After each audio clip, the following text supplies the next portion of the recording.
আসসালামু আলাইকুম প্রিয় শিক্ষার্থী, আমি নিশাতারা বেগম, প্রভাষক, যুক্তিবিদ্যা, মহারাজপুর এসমা খাতুন চৌধুরী মহাবিদ্যালয় অনলাইন ক্লাসে তোমাদেরকে স্বাগত। প্রিয় শিক্ষার্থী, আশা করি তোমরা ভালো আছো এবং পড়াশোনা চালিয়ে যাচ্ছ। অনলাইন ক্লাসে তোমাদেরকে আমি স্বাগত জানাচ্ছি। আমি গত ক্লাসে যুক্তিবিদ্যা দ্বিতীয় পত্রে আরোহের প্রকারভেদ, তৃতীয় অধ্যায় আরোহের প্রকারভেদ নিয়ে আলোচনা করেছিলাম। আজকে আমি বৈজ্ঞানিক আরোহের বৈশিষ্ট্য কি সে সম্পর্কে আলোচনা করব। প্রিয় শিক্ষার্থী, আমি গত ক্লাসে আরোহ কি এবং আরোহের প্রকারভেদ কি সেটা আলোচনা করেছিলাম। আরোহকে দুই ভাগে ভাগ করা হয়, একটি হচ্ছে প্রকৃত আরোহ আর একটি হচ্ছে অপ্রকৃত আরোহ।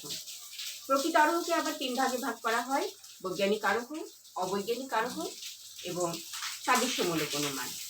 এবং অবৈজ্ঞানিক আরোহকেও আবার তিন ভাগে ভাগ করা হয়, পূর্ণাঙ্গ আরোহ, যুক্তি সাম্যমূলক আরোহ এবং ঘটনা সংযোগ।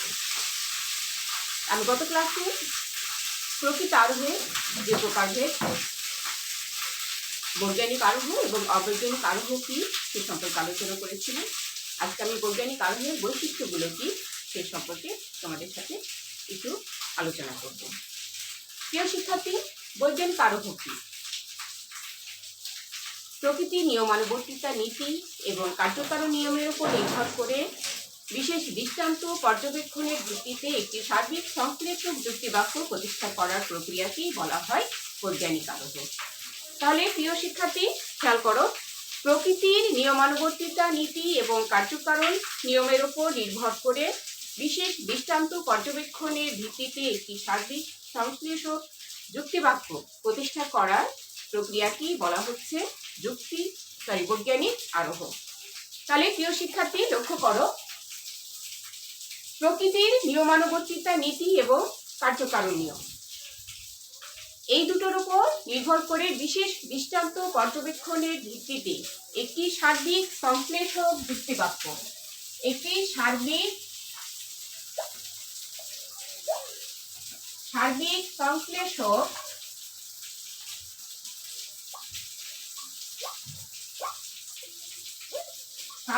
সংশ্লেষক যুক্তিবাক্য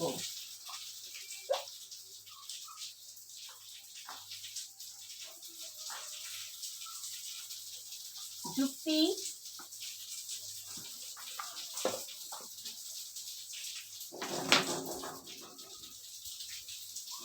সার্বিক সংশ্লেষক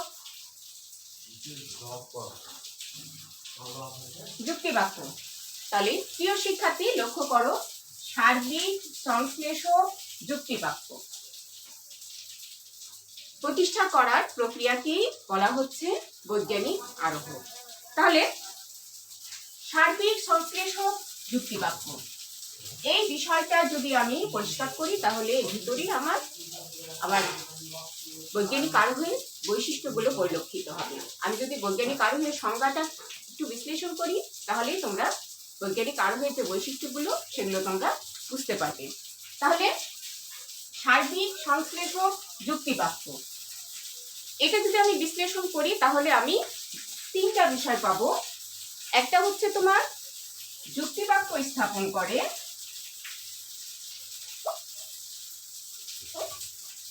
তাহলে দেখো যুক্তিবাক্য, তাহলে প্রথমটা কি আসছে? যুক্তিবাক্য স্থাপন করে, যুক্তিবাক্য স্থাপন করে, যুক্তিবাক্য স্থাপন করে। 2 নম্বর দেখো সার্বিক বাক্য স্থাপন করে, এই যে সার্বিক বাক্য স্থাপন করে, সার্বিক যুক্তিবাক্য স্থাপন করে।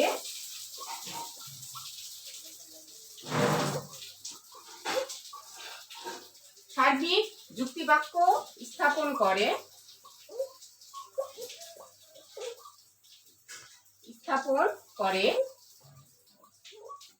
আর 3 নম্বরটা হচ্ছে কি সংশ্লেষক যুক্তিবাক্য, এটাই হচ্ছে আমাদের মূল। সার্বিক সংশ্লেষক যুক্তিবাক্য, সার্বিক সংশ্লেষক, সার্বিক সংশ্লেষক যুক্তিবাক্য প্রতিষ্ঠা করে, যুক্তিবাক্য প্রতিষ্ঠা করে। প্রিয় শিক্ষার্থী, লক্ষ্য করো তিনটা বিষয়, যুক্তিবাক্য স্থাপন করে, সার্বিক যুক্তিবাক্য স্থাপন করে, আর সার্বিক সংশ্লেষক যুক্তিবাক্য প্রতিষ্ঠা করে। তাহলে আমাদের কি আজকে আলোচ্য বিষয় হচ্ছে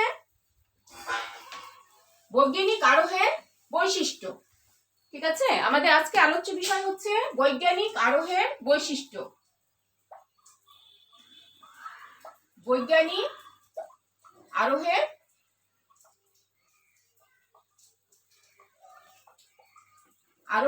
বৈশিষ্ট্য।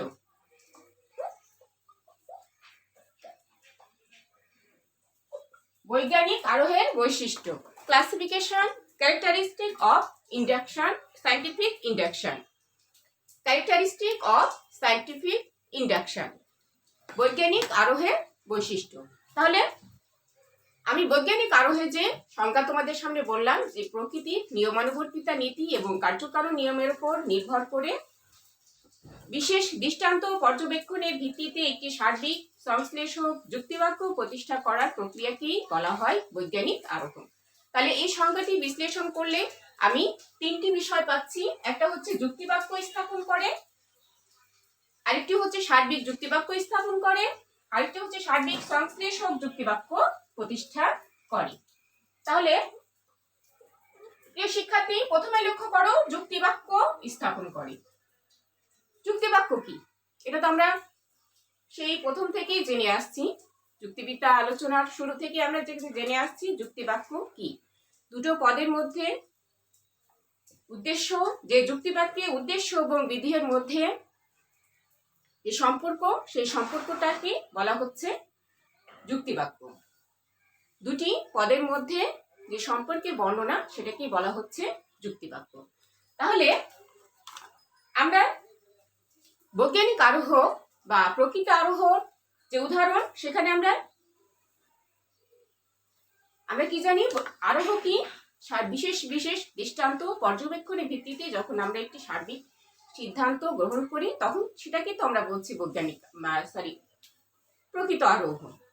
তাহলে রহিম হয় মরণশীল, করিম হয় মরণশীল, রাম হয় মরণশীল, যদু হয় মরণশীল, অতএব সকল মানুষ হয় মরণশীল। তাহলে দেখো, সকল মানুষ হয়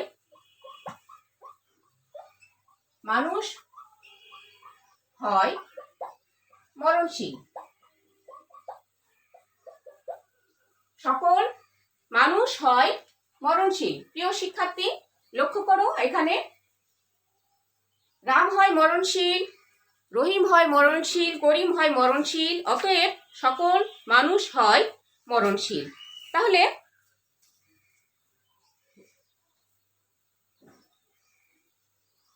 এখানে এই যে মানুষ উদ্দেশ্য এবং মরণশীল বিদেহ, এই দুটি পদের মধ্যে কি যে সম্পর্ক স্থাপিত হয়েছে, কাজেই এই সম্পর্কের ওপর ভিত্তি করে আমরা বলছি কি সকল মানুষ হয় মরণশীল। তাহলে অবশ্যই এটি একটি যুক্তিবাক্য। আবার দেখো আরেকটা আসছে কি সার্বিক যুক্তিবাক্য। সার্বিক যুক্তিবাক্য কাকে বলে? যে যুক্তিবাক্যের উদ্দেশ্য পদটি বিধি সম্পর্কে উদ্দেশ্য, আমি সার্বিক যুক্তিবাক্যটা হচ্ছে কি, যে যুক্তিবাক্যে উদ্দেশ্য সম্পর্কে কোনো কিছু স্বীকার বা অস্বীকার করা হয়, উদ্দেশ্যের সম্পূর্ণ ব্যক্তার্থ সম্পর্কে কোনো কিছু স্বীকার বা অস্বীকার করা হয়, তাকে বলা হচ্ছে সার্বিক যুক্তিবাক্য। সার্বিক যুক্তিবাক্যটা কি? যে যুক্তিবাক্যে উদ্দেশ্যের সম্পূর্ণ ব্যক্তার্থ সম্পর্কে, আবার খেয়াল করো, যে যুক্তিবাক্যে উদ্দেশ্যে সম্পূর্ণ ব্যক্তার্থ সম্পর্কে কোনো কিছু স্বীকার বা অস্বীকার করা হয়, তাকেই বলা হয় তোমার সার্বিক যুক্তিবাক্য। তাহলে প্রিয় শিক্ষার্থী, আমি যেখানে দিয়েছি সকল মানুষ হয় মরণশীল, তাহলে এই যে সকল মানুষ, তাহলে কি মানুষ একটি পদ। এই মানুষ পদটা সম্পর্কে যখন আমি সকল মানুষ বলছি, তাহলে সব মানুষকে এখানে স্বীকার করে নেওয়া হয়েছে, অর্থাৎ মানুষের সম্পূর্ণ ব্যক্তার্থ এখানে প্রকাশ পেয়েছে, মানুষের আংশিক ব্যক্তার্থ এখানে প্রকাশ পায়নি। তাহলে সার্বিক যুক্তিবাক্যটা কি? যে যুক্তিবাক্যের উদ্দেশ্যে সম্পূর্ণ ব্যক্তার্থ সম্পর্কে কোনো কিছু স্বীকার বা অস্বীকার করা হয়, তাকেই বলা হয় সার্বিক যুক্তিবাক্য। তাহলে দেখো প্রিয় শিক্ষার্থী, এখানে আমি সকল মানুষ সম্পর্কে স্বীকার করে নিয়েছি, অর্থাৎ এটা হচ্ছে তোমার সদর্থক যুক্তিবাক্য। আমি এখানে স্বীকার করে নিয়েছি, মানুষ পদের সম্পূর্ণ ব্যক্তার্থ আমি এখানে প্রকাশ করেছি, এবং মানুষ পদ সম্পর্কে আমি কি স্বীকার করেছি? যে সকল মানুষ হয় মরণশীল। তাহলে অবশ্যই এটি আমার একটি সার্বিক যুক্তিবাক্য, তাই তো? তাহলে বৈজ্ঞানিক আরোহক যে উদাহরণ আমি দিলাম, সকল মানুষ হয় মরণশীল, তাহলে প্রথমে যেটা আসছে এটি একটি যুক্তিবাক্য স্থাপন করে, তারপরে আমি দ্বিতীয় নম্বরে বললাম কি সার্বিক যুক্তিবাক্য স্থাপন করে, অর্থাৎ যে যুক্তিবাক্যের উদ্দেশ্যে সম্পূর্ণ ব্যক্তার্থ সম্পর্কে কোনো কিছু স্বীকার বা অস্বীকার করা হয়, তাকেই আমরা বলছি সার্বিক যুক্তিবাক্য। এবারে আসো সার্বিক সংশ্লেষক যুক্তিবাক্য। সংশ্লেষক যুক্তিবাক্য, শিক্ষার্থী লক্ষ্য করো, সংশ্লেষক কথাটা খুব গুরুত্বপূর্ণ, খেয়াল করো। সংশ্লেষক বৈজ্ঞানিক আরোহ কি? সংশ্লেষক যুক্তিবাক্য বিশ্লেষক নয়। বিশ্লেষক যুক্তিবাক্যে কি করা হয়? বিশ্লেষক যুক্তিবাক্যে বিধেয় পদ শুধু উদ্দেশ্য পদে যাত্রার্থকে বিশ্লেষণ করে। বিশ্লেষক যুক্তিবাক্যে বিধেয় পদটি শুধু উদ্দেশ্য পদে যাত্রার্থকে বিশ্লেষণ করে। আমি একটু উদাহরণ দিই, প্রিয় শিক্ষার্থী, তাহলে তোমরা বুঝতে পারবে।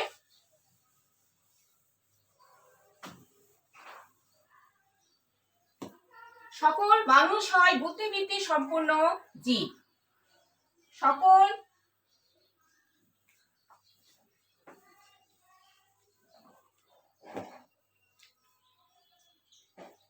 সকল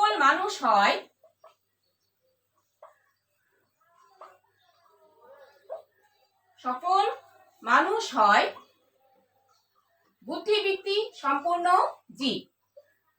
বুদ্ধিবৃত্তি সম্পূর্ণ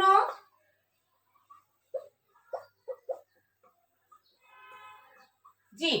প্রিয় শিক্ষার্থী লক্ষ্য করো, সকল মানুষ হয় বুদ্ধিবৃত্তি সম্পূর্ণ জীব। তাহলে এই যুক্তিবাক্যে আমার সকল মানুষ হচ্ছে কি? মানুষ হচ্ছে আমার উদ্দেশ্য পদ, আর বুদ্ধিবৃত্তি সম্পূর্ণ জীব হচ্ছে আমার বিধেয় পদ।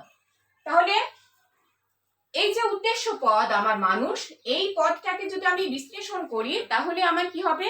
এখানে আমি দুটো যাত্রার্থ, মানুষের দুটো যাত্রার্থ পেয়ে যাচ্ছি। একটা হচ্ছে কি?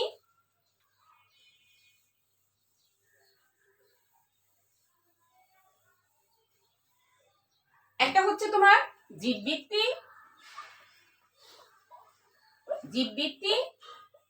আর আরেকটি হচ্ছে তোমার জীববৃত্তি ও বুদ্ধিবৃত্তি।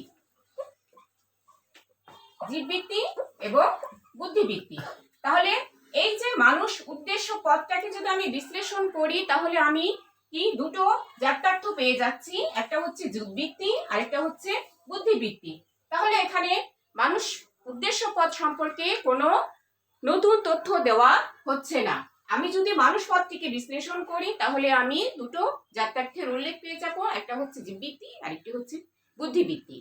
তাহলে বিশ্লেষক যুক্তিবাক্যে কি করা হয়? উদ্দেশ্য পদ সম্পর্কে কোনো নতুন তথ্য দেওয়া হয় না। কিন্তু সংশ্লেষক যুক্তিবাক্যে কি করা হয়?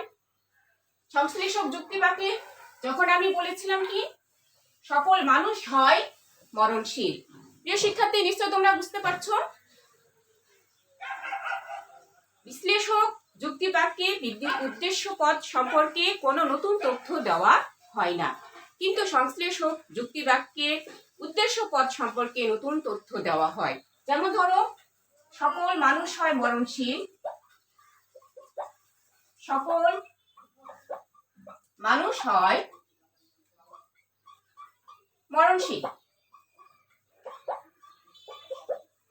তাহলে আমি বৈজ্ঞানিক আরোহ কি বিশেষ বিশেষ মানুষের দৃষ্টান্ত পর্যবেক্ষণ করে রাম হয় মরণশীল, রহিম হয় মরণশীল, করিম হয় মরণশীল, অতএব সকল মানুষ হয় মরণশীল। এই যে বিশেষ বিশেষ মানুষের দৃষ্টান্ত পর্যবেক্ষণ করে আমি একটি সার্বিক সিদ্ধান্তে উপনীত হয়েছি যে সকল মানুষ হয় মরণশীল। তাহলে এই সিদ্ধান্তে কি আসছে? এই যে মানুষ পদটি উদ্দেশ্য পদ, মরণশীল, বিধেয় পদ। এই উদ্দেশ্য পদ সম্পর্কে বিধেয় পদটি মরণশীল, এই বিধেয় পদটি একটি নতুন তথ্য দান করেছে। তাহলে প্রিয় শিক্ষার্থী, বিশ্লেষক বাক্য কি আর সংশ্লেষক বাক্য কি এ সম্পর্কে কি তোমাদের একটি ধারণা আসলো। অর্থাৎ যদি আমি সার কথায় বলি তাহলে কি বিশ্লেষক পদ উদ্দেশ্য পদ সম্পর্কে কোনো নতুন তথ্য দেয় না, আর সংশ্লেষক পদ সংশ্লেষক বাক্যে উদ্দেশ্য পদ সম্পর্কে একটি নতুন তথ্য আমরা পাই। দেখো এখানে মানুষ সম্পর্কে আমরা কি একটি নতুন তথ্য পেয়েছি, মরণশীলতা দ্বারা আমরা একটা নতুন তথ্য পেয়েছি। কিন্তু বিশ্লেষক বাক্যে আমরা যখন বলেছিলাম কি মানুষ হয়, সকল মানুষ হয় বুদ্ধিবৃত্তি সম্পূর্ণ জীব, এখানে কিন্তু মানুষ উদ্দেশ্য পদটি সম্পর্কে কোনো নতুন তথ্য দেওয়া হয়নি। এখানে মানুষের জাত্যার্থ যদি আমি বিশ্লেষণ করি তাহলে আমি কিন্তু দুইটি গুণের উল্লেখ অটোমেটিক্যালি পেয়ে যাই, সেটা হচ্ছে জীববৃত্তি এবং বুদ্ধিবৃত্তি। তাহলে বিশ্লেষক যুক্তি বাক্যে উদ্দেশ্য পদ সম্পর্কে কোনো নতুন তথ্য দেওয়া হয় না, কিন্তু সংশ্লেষক যুক্তি বাক্যে বিধেয় পদ সম্পর্কে সংশ্লেষক বাক্যে উদ্দেশ্য পদ সম্পর্কে নতুন তথ্য দেওয়া হয়। তাহলে প্রিয় শিক্ষার্থী, এই যে আমি তিনটা বাক্য দেখালাম, সেটা হচ্ছে কি বৈজ্ঞানিক আরোহ যুক্তি বাক্য স্থাপন করে, সার্বিক যুক্তি বাক্য স্থাপন করে এবং সংশ্লেষক যুক্তি বাক্য প্রতিষ্ঠা করে। তাহলে আমরা উদাহরণের সাহায্যে আমরা নিশ্চয় বুঝতে পারলাম যে বৈজ্ঞানিক আরোহের যে সিদ্ধান্ত সকল মানুষ হয় মরণশীল, এখানে আমরা কি তিনটি বাক্য পাচ্ছি। একটি হচ্ছে যুক্তি বাক্য স্থাপন করে, এটি হচ্ছে সার্বিক যুক্তি বাক্য স্থাপন করে, আরেকটা হচ্ছে কি সার্বিক সংশ্লেষক যুক্তি বাক্য স্থাপন করে। তাহলে প্রথমেই ছিল আমার কি বৈজ্ঞানিক আরোহের যে বৈশিষ্ট্য, সেটা হচ্ছে সার্বিক সংশ্লেষক। এক নম্বর যে বৈশিষ্ট্য সেটা হচ্ছে কি সার্বিক সংশ্লেষক, সার্বিক সংশ্লেষক যুক্তি বাক্য স্থাপন করে।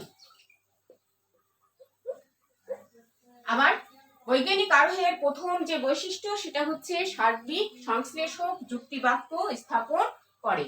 তাহলে আমরা নিশ্চয় এতক্ষণ বুঝতে পারলাম যে কিভাবে সার্বিক সংশ্লেষক যুক্তি বাক্য স্থাপন করে। আমি তিনটা যুক্তি বাক্য, সার্বিক এবং সার্বিক সংশ্লেষক যুক্তি বাক্য তিনটা ভেঙে ভেঙে তোমাদেরকে আমি বুঝিয়ে দিলাম কিভাবে সার্বিক সংশ্লেষক যুক্তি বাক্য স্থাপন করে। এরপরে আসো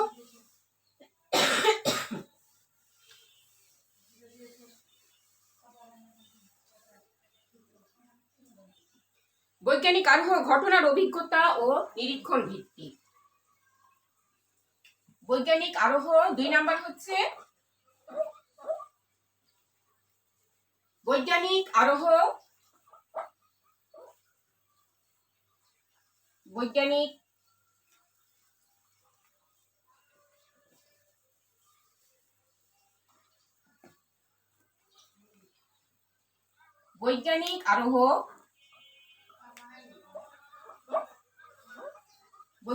আরোহ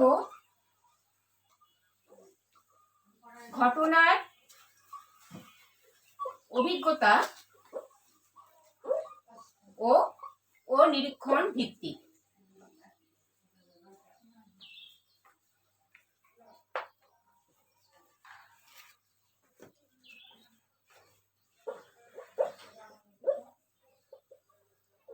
নিরীক্ষণ ভিত্তিক।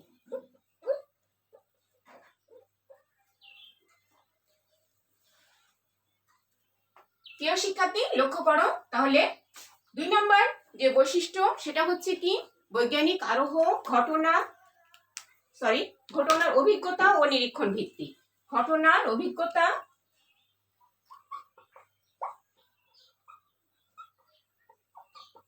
ও নিরীক্ষণ ভিত্তিক। তাহলে বৈজ্ঞানিক আরোহের যে উদাহরণ রহিম হয় মরণশীল, করিম হয় মরণশীল, রাম হয় মরণশীল, যদু হয় মরণশীল, অতএব সকল মানুষ হয় মরণশীল। তাহলে কি এই যে নিরীক্ষণ, ঘটনার অভিজ্ঞতা এবং নিরীক্ষণ ভিত্তিক এই যে মানুষের মরণশীলতা, এটা কি আমি প্রকৃতিতে মরণশীলতা ঘটছে, প্রকৃতির নিয়মে মরণশীলতা ঘটছে, সেটা আমি কি নিরীক্ষণ করছি। নিরীক্ষণ কি? নিরীক্ষণটা হচ্ছে প্রকৃতিতে যে সমস্ত ঘটনা ঘটে যেখানে মানুষের কোনো হাত নেই, সেই ঘটনা বলেই পর্যবেক্ষণ করাকেই বলা হচ্ছে নিরীক্ষণ। তাহলে মানুষের মরণশীলতা কি? অবশ্যই প্রকৃতি নিয়মে হচ্ছে। এই প্রকৃতি নিয়মে যে মরণশীলতা ঘটছে সেটা যখন আমি পর্যবেক্ষণ করছি তখন সেটাকে বলা হচ্ছে নিরীক্ষণ। আর এই যে ঘটনার অভিজ্ঞতা, এই যে মরণশীলতা, এটা হচ্ছে কি ঘটনা ঘটছে, সেই ঘটনার অভিজ্ঞতা থেকে আমি একটি সার্বিক সিদ্ধান্তে উপনীত হচ্ছি যে সকল মানুষ হয় মরণশীল, সকল মানুষ হয়